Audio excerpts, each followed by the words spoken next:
Why is Speaker Martin Romualdez in the House of Representatives?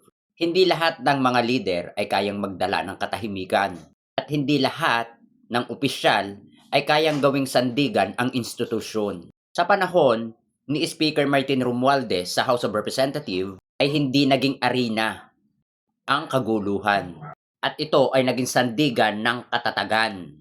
Sa isang demokrasya, normal ang banggaan ng bawat opinyon o suggestion. Ang hindi dapat gamitin ang kanilang mga posisyon o ang kongreso para pabagsakin ang gobyerno na kanilang kinabibilangan.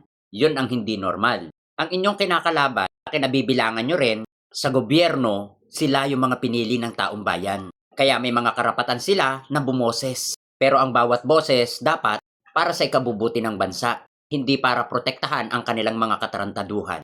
Kung natatandaan natin na itong si Speaker Martin Romualdez ay bumaba sa pagka-speaker sa kadahilan ng maraming akusasyon sa kanya.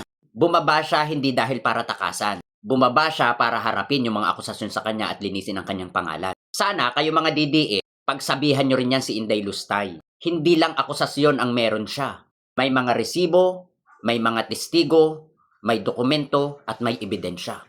Pero bakit nananatili siya sa pagka-Vice President kahit wala na siyang ginagawa? Tumataas ang ratings kahit mas madalas na wala dito sa sarili nating bansa. Nandoon siya sa far away. Hindi na rin siya pumapasok.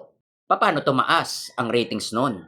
Tapos pilit nyo pa rin pinababagsak si Speaker Martin Romualdez. Wala kay former Speaker Martin Romualdez ang issue. Wala kay former Speaker Martin Romualdez ang mga katanungan. Nandun sa inyong sinusuportahan. May mga ilang leader na ginagamit ang kanilang posisyon para protektahan si Sara. At para protektahan na rin ang kanilang sariling katarantaduhan. Nandyan kayo sa mga posisyon na yan para paglingkuran ang taong bayan. Hindi nandyan kayo sa posisyon na yan para sambahin ang taong bayan. Tandaan nyo, ang pinapasahod sa inyo ay tax pa rin ng mamamayang Pilipino. Kaya dapat, suklian nyo. Gawin nyo ang inyong mandato, gawin nyo ang inyong trabaho para paglingkuran ang taong bayan. Hindi para gamitin yung inyong posisyon para protektahan yung inyong mga katarantaduhan. Kaya mga DDS, ito ang totoo. Tanggapin nyo ang totoo. Hindi katotohanan ang inyong ipinaglalaban. Kung hindi galit, inggit at uhaw sa posisyon. Para kanino ang pinaglalaban nyo? Diba para kay Sara? Hindi para sa inyo. Sa bagay, hindi na nakakapagtaka. Dahil kaya nilang gumastos para magbayad ng mga tao para ipananggalang sa kanilang mga katarantaduhan. Style na style ng mga DDS yan, ng mga Duterte. Babayad sila ng pananggalang para sila ay protektahan. Mamanipulain nila ang batas at gagamitin ang kanilang posisyon para magmukha silang kawawa at biktima.